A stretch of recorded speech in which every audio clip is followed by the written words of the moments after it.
You're listening to Systemic Error Podcast. The failure was designed. Jeers and sirens drowned out Stephen Miller during his DC National Guard speech based on an article by Nicole Chartichomik.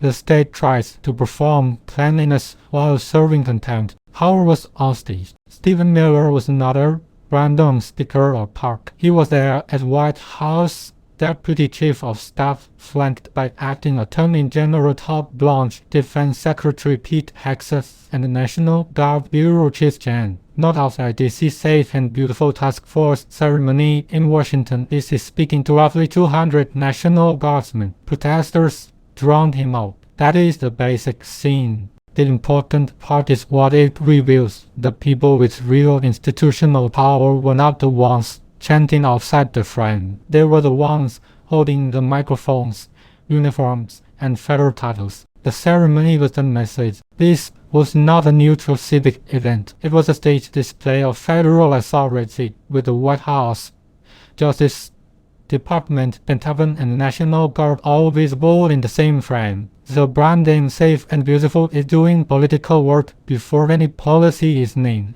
It turns coercive power into decoration. It invites the public to read enforcement as restoration and state force as maintenance. That is the trick. Dress up dominance in municipal language and hope no one notices who is actually in command. Protesters did not cause the problem. The article's frame leans on Miller being booed, disrupted, and mobbed online. That is the spectacle, but the spectacle is not the substance. The substance is that Miller, one of the administration's most aggressive political operators, was placed at the center of a government ceremony with armed federal institutions nearby. The disruption did not create the contempt. It exposed it. Public mockery is not the story's engine. It is the public registering what the event was meant to normalize. Their administration's favorite move. This is a familiar authoritarian habit: concentrate power, provoke opposition,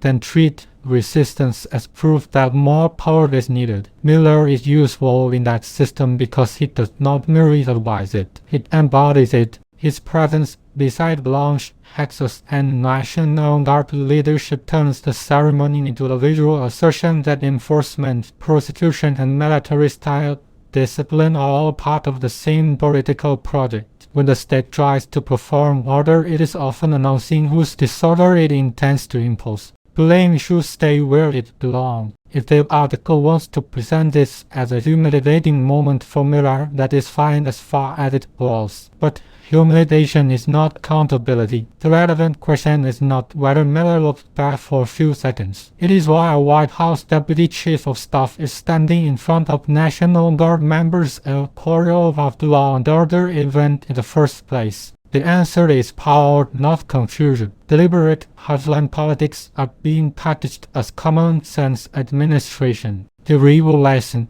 The deeper pattern is simple. When institutions are used to stage spectacle, the goal is rarely persuasion in the ordinary sense. It is normalization. The public is supposed to get used to federal power appearing as lifestyle branding, intimidation as civic, renewal, and reactionary operators as guardians of safety. That is why the disruption matters. It punctures the fiction. The state can name a ceremony safe and beautiful, but everyone still has to live with the other truth about who is wielding it.